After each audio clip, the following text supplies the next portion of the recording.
ఆయన అందరి కోసం ఫుడ్ మంచిగా అంటే ఆ లైన్ లో మొత్తం సాయిబాబా గుడి కానీ మొదలు పెడితే వెంకటాద్రి థియేటర్ వరకు దగ్గర దగ్గర ఒక 30 టిఫిన్ బండ్లు ఉంటాయి. 30 అంటే యాక్సిమం పక్క లైన్ గా అంత అన్ని బండ్లు ఉన్నా కూడా ఈయన కాడ ఎప్పుడు రెస్ట్ ఉంటుంది అనమాట. అంటే వీళ్ళు చారీలు అంటే కొంచెం కోమటలో సంబంధం ఉంటారు కదా. ఫుడ్ ఏదైనా నీట్నెస్, బొట్టు పెట్టండి అన్నం వండేలా, బొట్టు పెట్టండి ఓ పొయ్యి ముట్టించేలా, అలాంటి మనిషి అనమాట ఆయన. రోజు ఆయన దగ్గర ఒక గంటకి ఇంతమంది జనాలు కుప్పైపోతారు.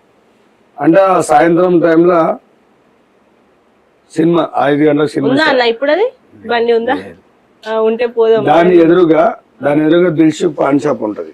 10 bus stop back side Dilsukh pan shop. అప్పుడు డబ్బా అది చిన్న వడ్డీ కొట్టు డబ్బా. ఇప్పుడు బిల్డింగ్లు అన్ని మారిపోయినాయి కాబట్టి అది ఈరోజు షాప్ వైఫై తయారైంది. అయితే మా ఆ టైంలో అంటే ఫుట్పాత్ వాళ్ళకి ఏం తెలుసమ్మా అంటే నాకు నేనే అనుకుంటున్నా మళ్ళా చూసే జనాలకు అర్థమవుతాడు. ఫుట్పాత్ వాళ్ళకి ఏం అంటే మమ్మల్ని అంతా చిన్న చూపు అనమాట. లావారిస్ మంది హఠో చలో ఏ నడు ఏమి తింటురుగా జనాలు ఏమి నిలబడ్డావు, అలా బిహేవియర్ అనేది నేను చూస్తున్నాడా. అట్లా చూసినప్పుడు నాకు ఆకలి అవుతుంది, సాయంత్రం అయింది, ఏం చేయాలో అర్థం కావట్లేదు.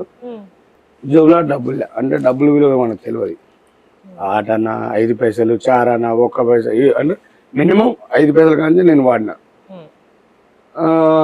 చిత్తుపోత ఆడాలి, చిల్లర కుప్పేసుకోవాలి, సినిమా పోవాలి, అట్లా అంటే అప్పుడు ఉన్న జనరేషన్కి నేను అదే ఫీల్డ్ ఉన్నాం.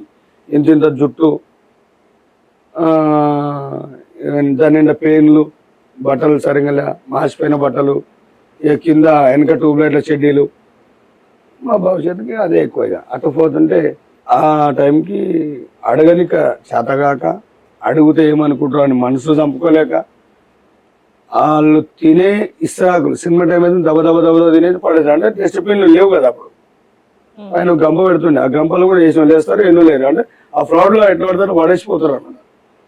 నేను అడిగేదానికన్నా ఆ చెతకాయలు అన్ని ఏరేస్తే ఆయనకి నేను పని చేసినట్టయితే అని చెప్పి దెబ్బ అన్ని ఏరుతుంటే ఆయన ఆల్రెడీ నన్ను అబ్జర్వేషన్లో పెట్టిండు. ఆయన పని చేసుకుంటే దోశలు వేసుకుంటేనే నన్ను అబ్జర్వేషన్లో పెట్టిండు. చూసిండు దెబ్బ నీట్గా చేసి అంటే కన్నెగా నీట్గా ఊడ్చి ఎత్తి దాన్ని వేసుకొని పోయి వెంకటేశ్వర ముందర చెతకుండి ఫుట్పాత్ మీద రోడ్డు మీద గుమ్మరిచ్చి వచ్చి నిలబడితే చేయగడుకో బాబు అని చెప్పేసి అన్నాడు. చేయగడుకో బాబు అన్నాడంటే నాకు నా ఆకలి ఆయన గమనించింది, అర్థం చేసుకున్నాడు. వాడు నన్ను డైరెక్ట్ అడగలేక నా దగ్గర పని చేసిండు అని ఒకటి ఆయన మాటలు నాకు అర్థమైంది. శివ, నీ కష్టానికి ప్రతిఫలం ఇదేరా బాబు అని నా మనసుకి అనిపించింది.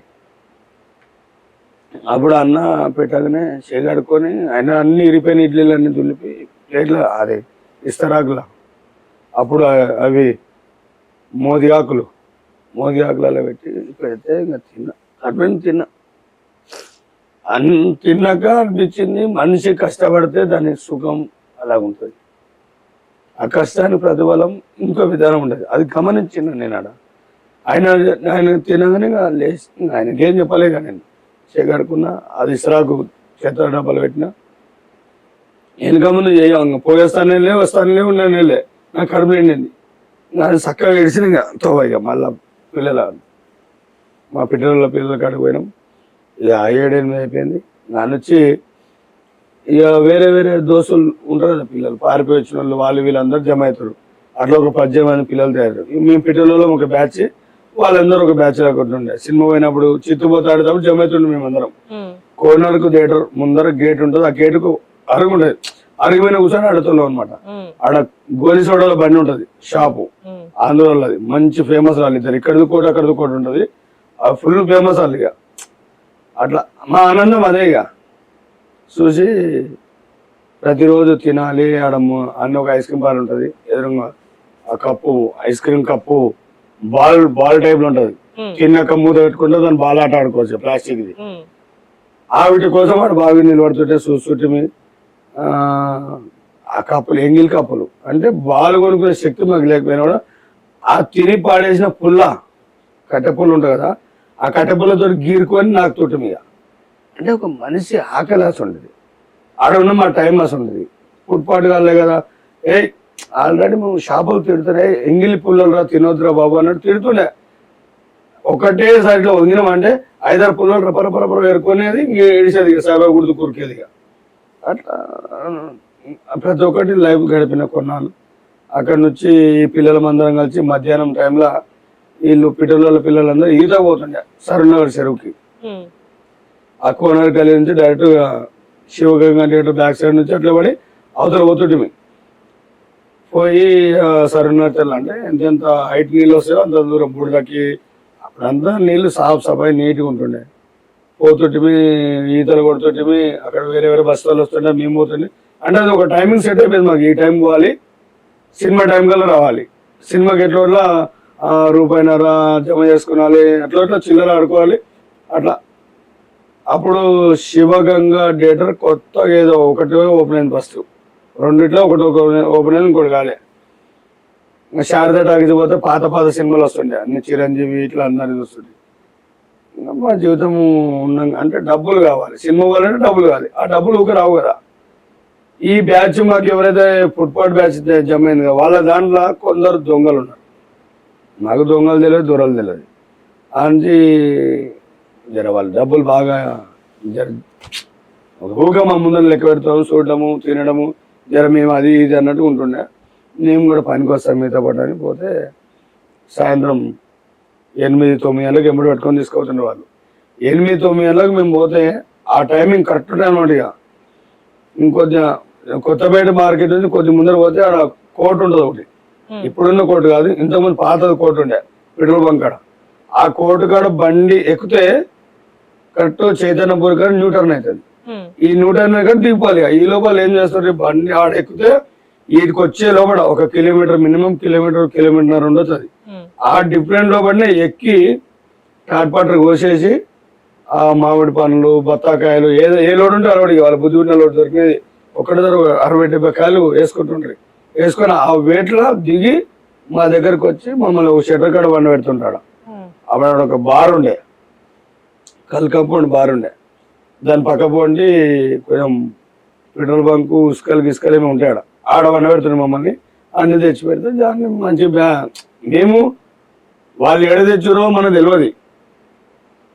మమ్మల్ని సేఫ్టీ, మేము తెచ్చిన సొమ్ము చూసుకుంటూ కూర్చోండి, పండుకుంటుంది. మేము ఇట్లా బట్టలు కప్పుకొని పండుకుంటాం. ఓ రోజు మంచిగా ఉంది, 2 రోజులు మంచిగా ఉంది, 3 రోజులు బాగుంది, డబ్బులు వస్తున్నాయి, తింటున్నాం, తిరుగుతున్నాం. కానీ అనుకోకుండా సమయానికి ఓ రోజు కండక్టర్ చూసుకొని పట్టుకున్నాం. అప్పటికి వాళ్ళు ఒక 2-3 లాట్లు తెచ్చిపెట్టారు మా దగ్గర. అంటే ఇక్కడ 100% వాళ్ళు దొరికిన వాళ్ళు దొంగలాడు. అవును, దాచి పెట్టుకున్న మేము దొంగలమే. అవునవును, అంటే మేమంతా ఒక గ్రూప్ దొంగల బ్యాచ్ అయిపోయింది.